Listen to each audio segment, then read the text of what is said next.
morning. Good afternoon. Good evening. Welcome you go. to being here. Hey, welcome to today. I'm Ariel. I'm Shia.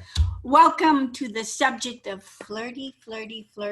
It works. It does work. It does. You know, we've been together 38 and a half years. And a half years, yeah. And tomorrow, when this airs, we're pre-recording it, but I'm going to make it for the day.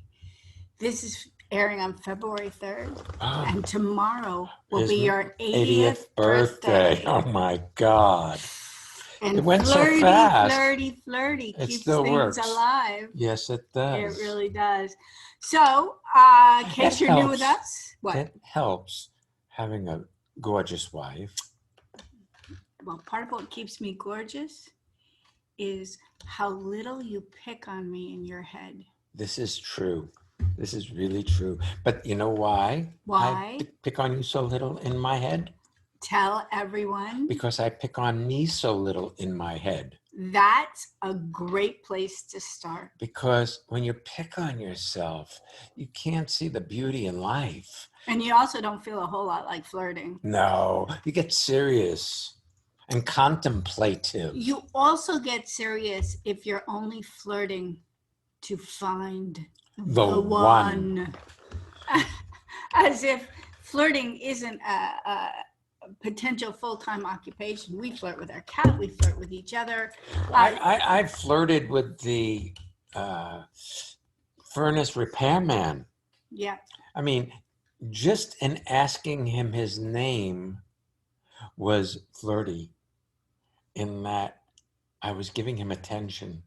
So please don't misunderstand. We're not suggesting suggesting swinging. Yes, we're not suggesting that flirting is all aiming toward a sexual interlude. There's a quality of engaging in your life that's fun and really puts your interest on something outside of the conversation in your thoughts. And your thought conversations are usually at least 80% of the time negative. And I got that from Google, and you know you can trust Google. All right. Whether you can trust Google or not, let's all practice listening. You can't trust us. Well, actually, you can trust us to be as honest as we know how to be, but you can't believe what we say as though it's the law or reality. You have to look at your life and see if your mechanical behavior supports your well-being or bringing awareness to how you're going about your life without judging yourself for what you see supports your well-being. You know, transformation. You know, we should probably talk about listening. We probably should. But then I wouldn't have interrupted you. I know.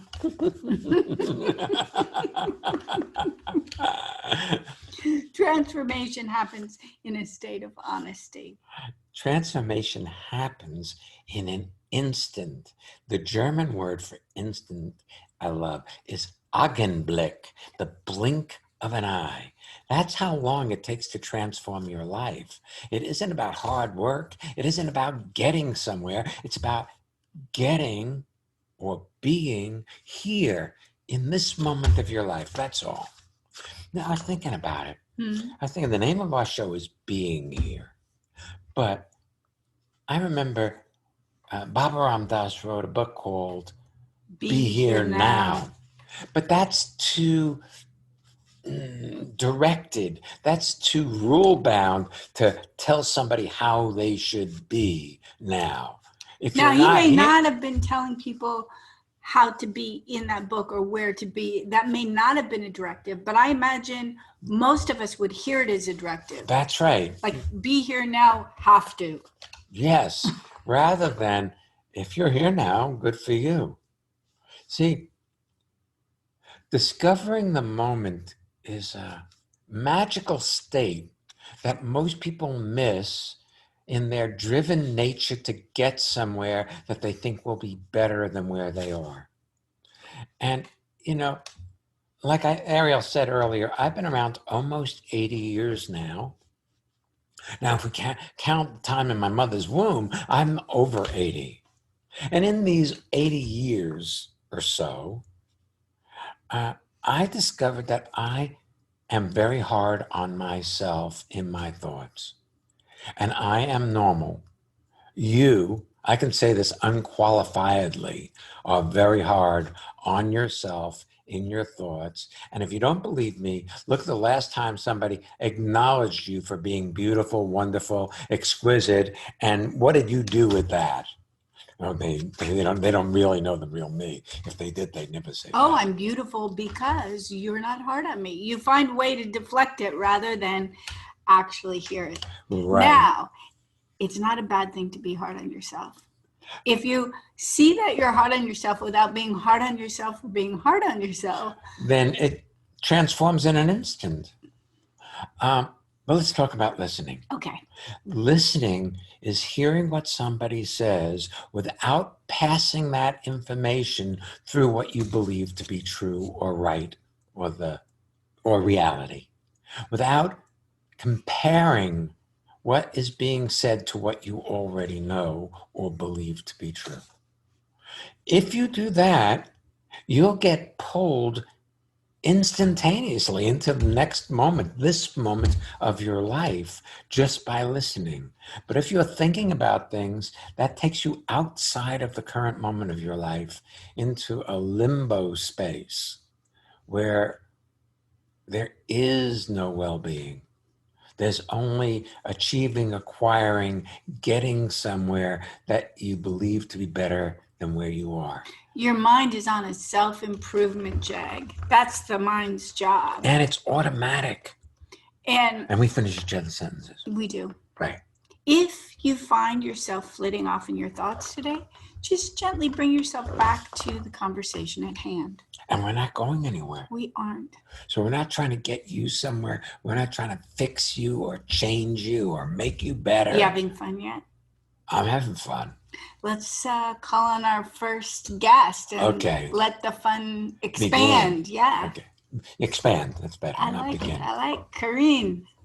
Oh, Karine. Oh, look at that smile. Wow. Where are you zooming in from, my friend? Oh, I'm zooming in from Glarus, Switzerland. Welcome to being here. Glarus? Glarus. Glarus. I think we're already at the flirting here. Yes, we are. We should be. Hey, you know, you've got a good camera on your Zoom video because you're really clear to me. Now, it may be that I'm really here, and now everything's really clear to me. And I imagine, since most people won't be seeing it, they're hearing you really clearly too. So that's lovely. What can we thank do you today, my dear? Oh, it's so lovely to be with you first. And when I read the title, Flirty, Flirty, Flirting, and then I read the prescription, which I can't remember what it fully was, but I was like, oh, flirting. I love to flirt. But at the end, it said something like, flirting with life. Mm. And I thought like, wow, that was like, what do you mean flirt? I always had it like with people, not even animals, but with people. And flirting with life just caught me. And it was like, wow, that's a full-on new option for me. You know, it was very interesting today. I was going through. I missed you. Yeah, me too. I mean, you know, miss you too. we haven't seen you and spoken to you in a while, even though we see you on, you know, those Zoom, what do they call that now? The Living Made Easy seminars. Living Made Easy seminars. It's like, wow, it's so nice to see you, man. Well, also on those man. Living Made Easy seminars, we usually have lots and lots of windows open. Yes. And so we don't get to see. And if you don't speak, then you don't get big on the video, and you know. I believe you've been naturally flirting with life for a long time. You've just not had awareness on it.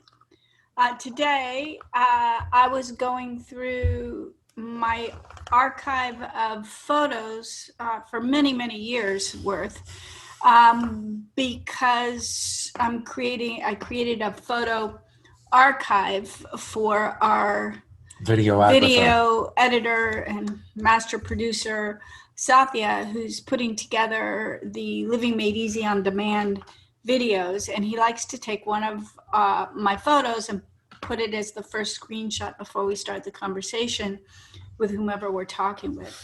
And as I was going through, I found when we visited your bakery and you took us on a tour of the kitchens and the people making the bread.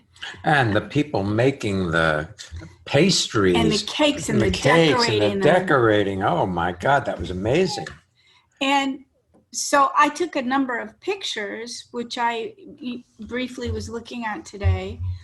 And I realized that those people, as they're adding the decorations to the cake, as they're rolling the bread into the seeds so it's seeded on the outside, they can either just do it to get it over with, but my experience of them was there was a certain delight in it. That's a type of flirting. And you were this presence in the kitchen that was delighted in what was happening around you. It wasn't directed to getting them to work better. It wasn't directed to having them know they like you. It was simply an expression of your liveliness. Oh, thank you. Yes.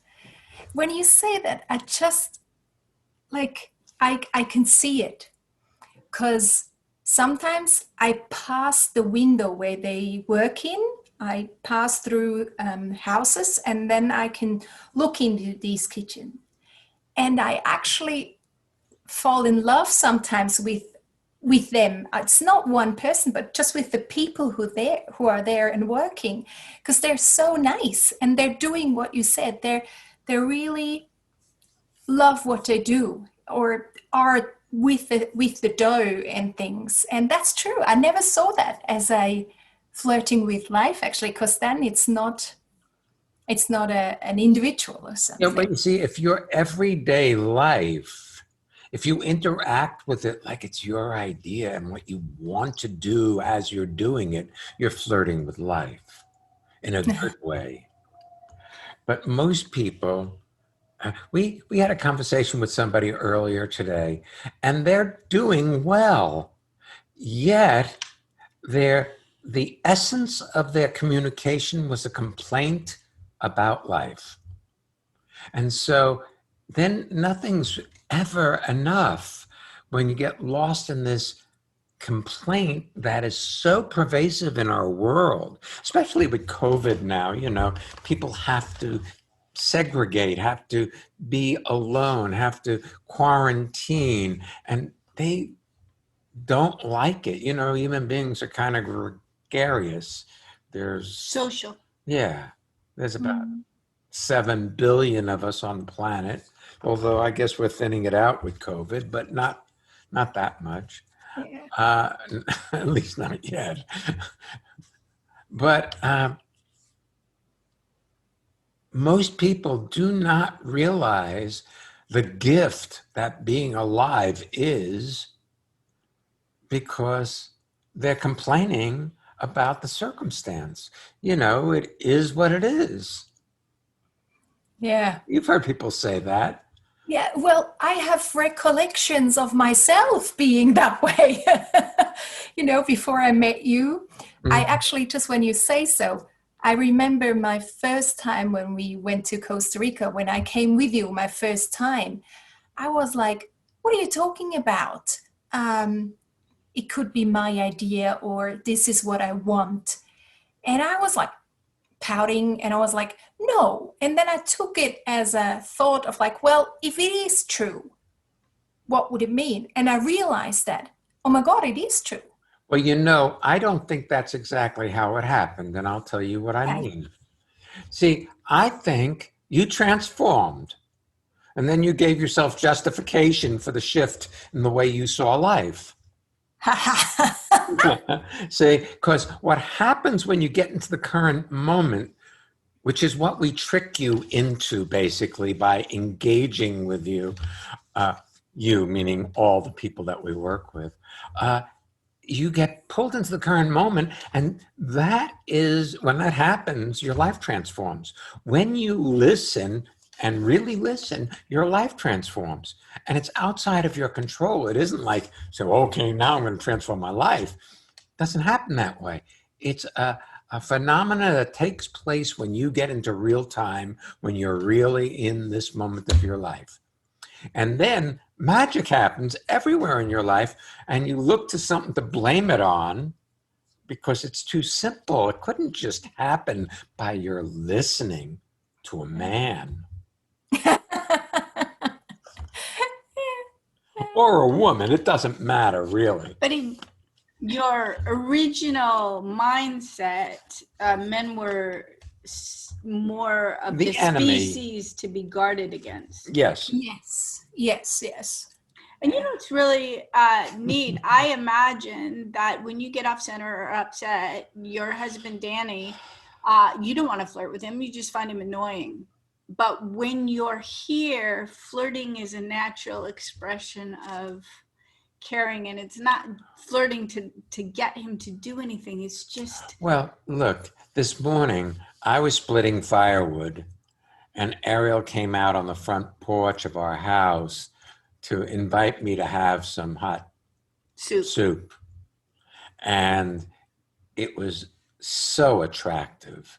And it was flirty, and she was intentionally flirting with me, but it wasn't.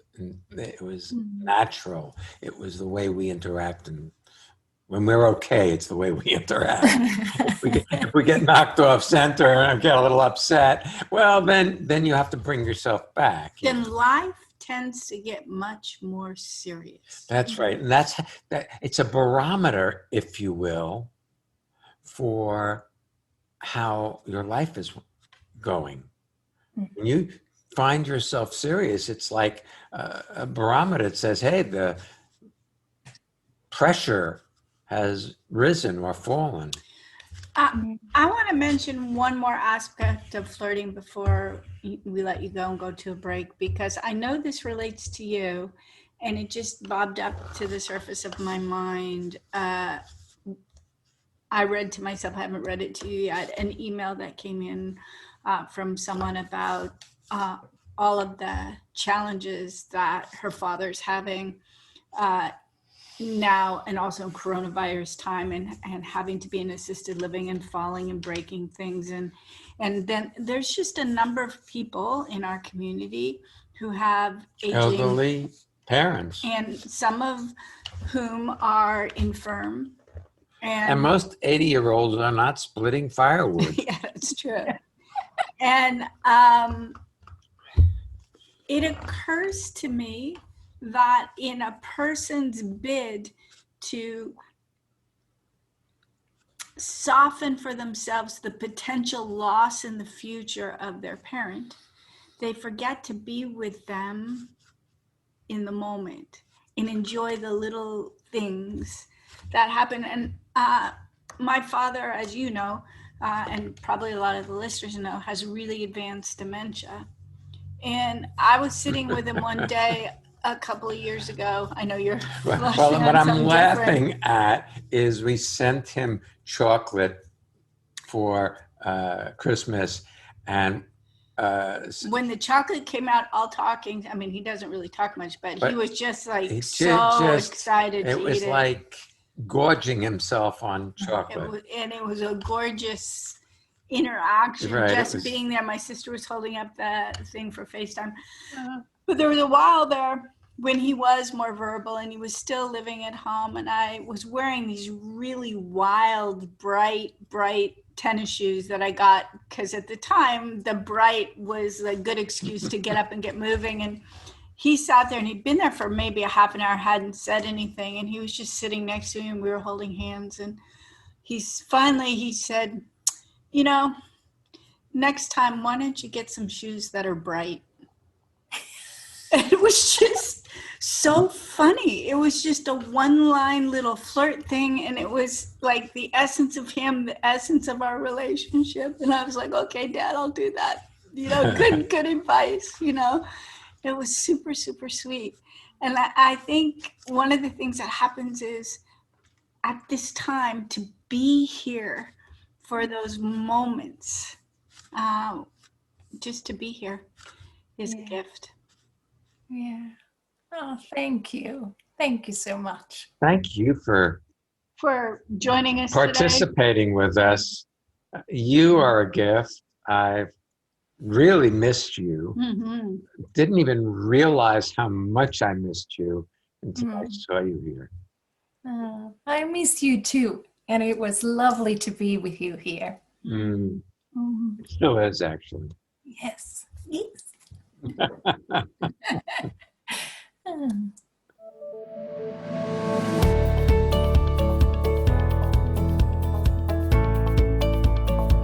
Now it's your turn. Let's hear what one of you listeners has to say about being here in the transformation community.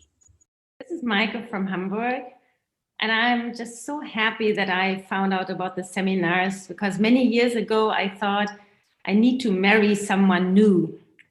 And just a couple of days ago, my husband told me that he would love to write a letter to the Canes, because we got a new marriage, really, and it couldn't be any better. And ever since then, I love to attend the seminars, and he loves it as well, although he has never attended.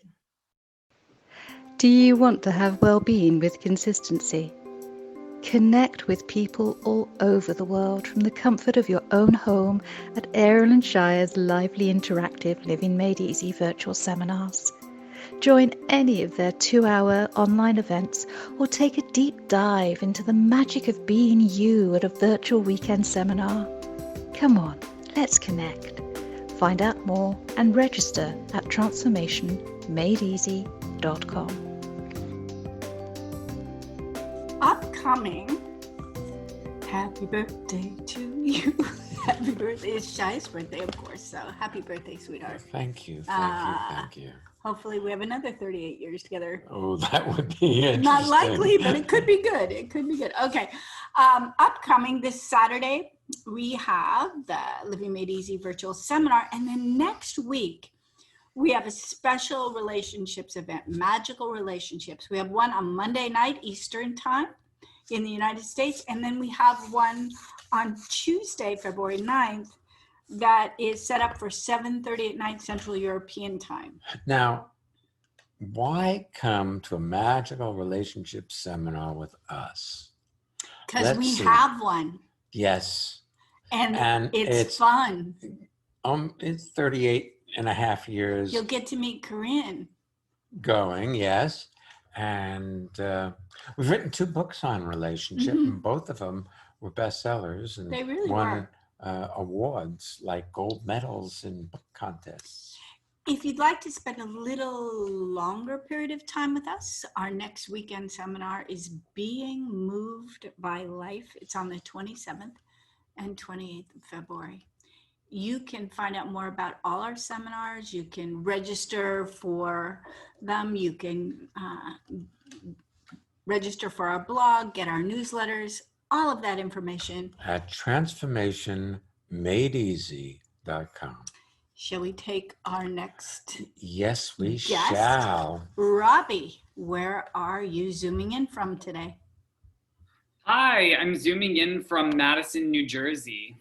Yay, welcome. Thank you.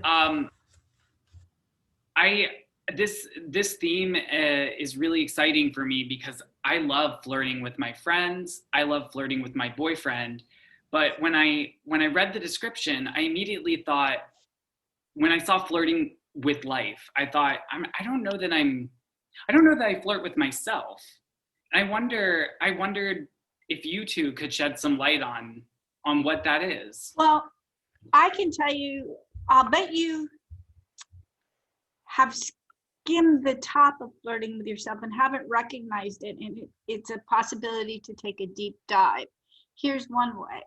Like when I got dressed today, I put on colors that pleased me today and textures that pleased me today. So there's something about for me, when I put on clothing, I'm not just throwing something on, I'm also putting something that I like me in. And it's different from day to day. So that's one thing.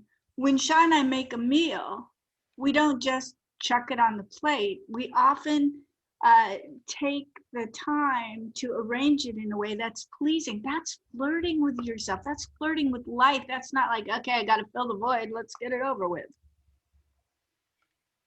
Is that making sense? That does. I guess I'm not seeing it when I do it, because lately I've been really enjoying shopping, and shopping for clothes that I used to think might not be professional clothing, but are really fun and have sparkles and bright colors. And like today I'm wearing bright red shoes, and I just loved putting them on. And every time I look down, I smile. And I guess, yeah, you're right. I haven't been noticing that I've been flirting with myself sometimes. Yeah. So all those activities that you do, if you're not trying to get them over with or doing them because you have to, but doing them fully as if this is your life in this moment. And then, of course, the person in front of you, like right now, you are the prime person in our life. We know that there are people, there's, Jen's our producer. Hi, Jen. We've got Corinne is still listening. Hi, Corinne. So, but when you go to the store, you can either have the people around you being irritating, and of course, it's more of a challenge these days because we have to be social distance. But they're there, and that's your moment. See, it starts by being kind to yourself. And in your own thoughts, you're not kind to yourself. I can make that vast generalization because it's been my experience after leading seminars for almost 50 years. I've experienced that people are hard on themselves, even though they may not mean to be. The internal conversation is always finding fault, if you've noticed, and you can never be good enough to make your mind happy. That conversation you listen to that calls itself Robbie. The conversation itself isn't happy, except occasionally. Keep you on your toes. But for the most part, no matter how good you do at managing a theatrical production, in there, you will go home thinking you should have done this, you could have done that, you should have done this. It's always picking on you. So the game is not to try to get it to stop, but to see it without judging yourself for having it. So don't pick on yourself or picking on yourself. You know, it's neat. When you started talking to Rafi just now, Mm-hmm. and of course, for all the listeners, we have the benefit of having our cameras turned on so we can see him. When you said to him, it's about being kind to yourself, and in that instant, he saw it and was okay with it. You instantaneously got handsomer than I've ever seen you. It was like you morphed into You. Robbie, as opposed to the diminished version. The diminished version and the construct that you put together as a kid of what cool is. So, who's living your life is what it comes down to. The construct that a kid put together when they were ashamed of being themselves. And most people are living those constructs.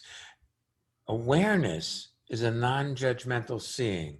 When you bring awareness to how you are, it completes itself in the seeing of it. So it's not like you're trying to fix or change you. You're just noticing the way you behave, and then you don't beat on yourself for what you just noticed.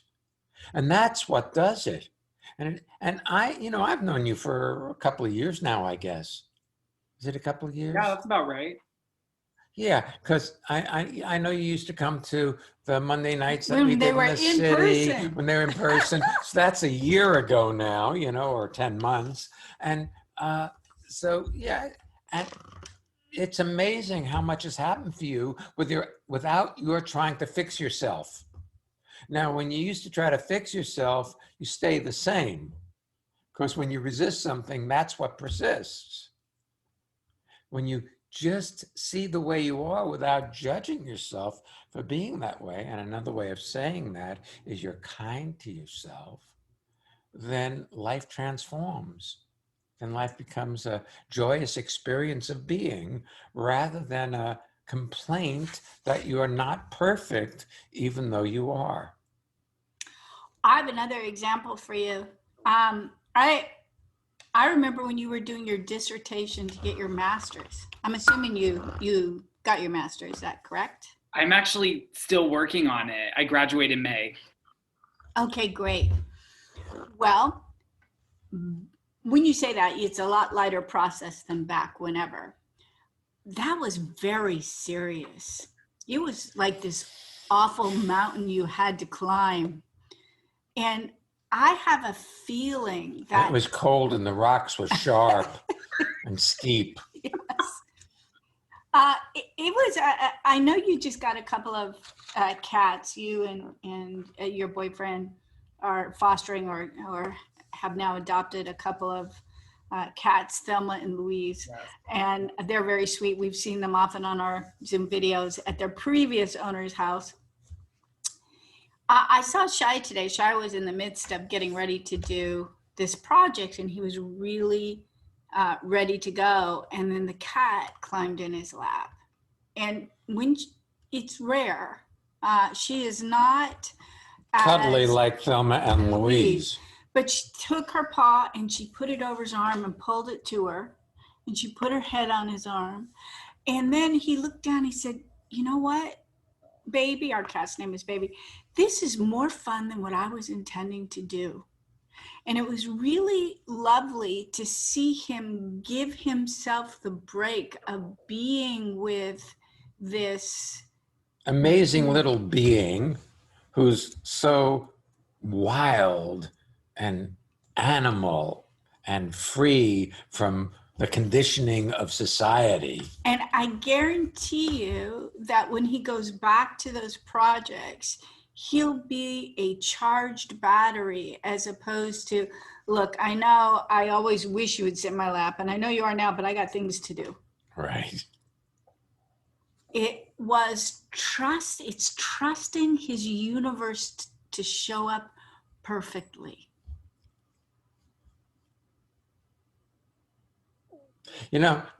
I burnt myself this morning on the wood stove as I was putting some wood into the stove. Not a big burn, a reminder.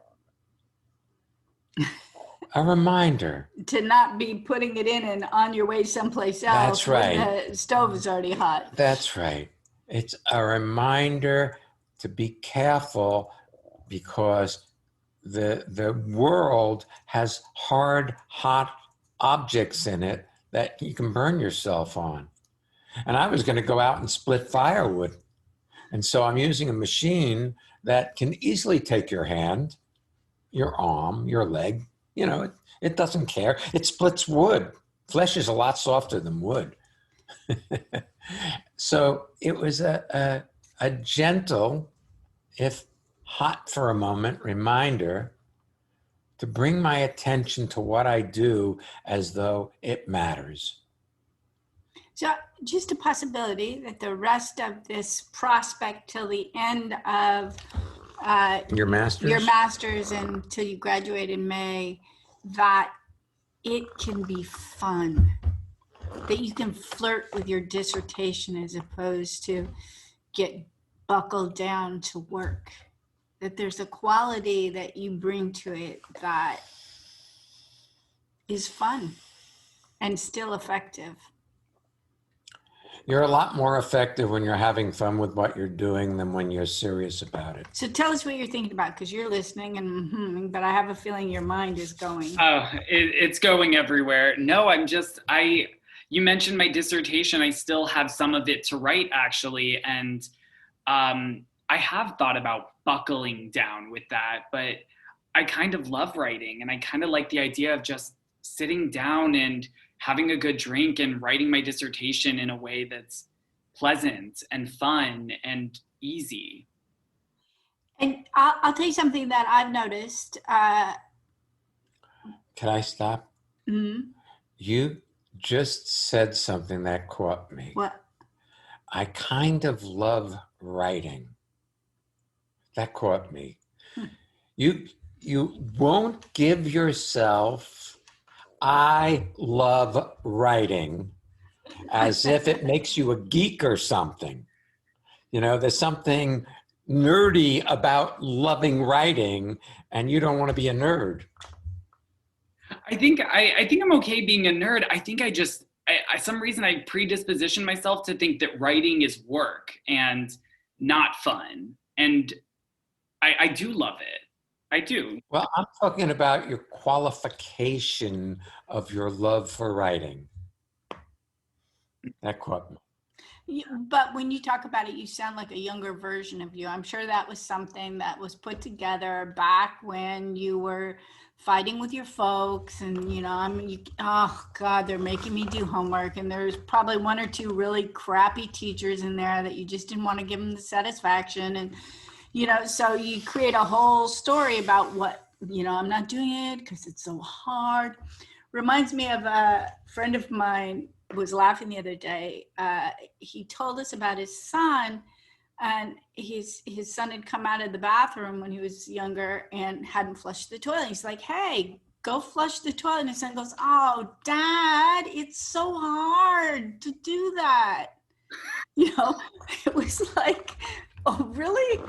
Just push the handle." But in our minds as a kids, we just that's so difficult. If you look and tell the truth, almost every project there is inertia to move through, to get yourself going until you get going to do the project. And if you could move through that inertia with alacrity and have fun with it, then life becomes so much easier. I'll tell you one thing that will help you in writing the dissertation. Aside from not trying to get it done, you can do things and be moving toward getting it done. But the other thing is, stop trying to have it be good.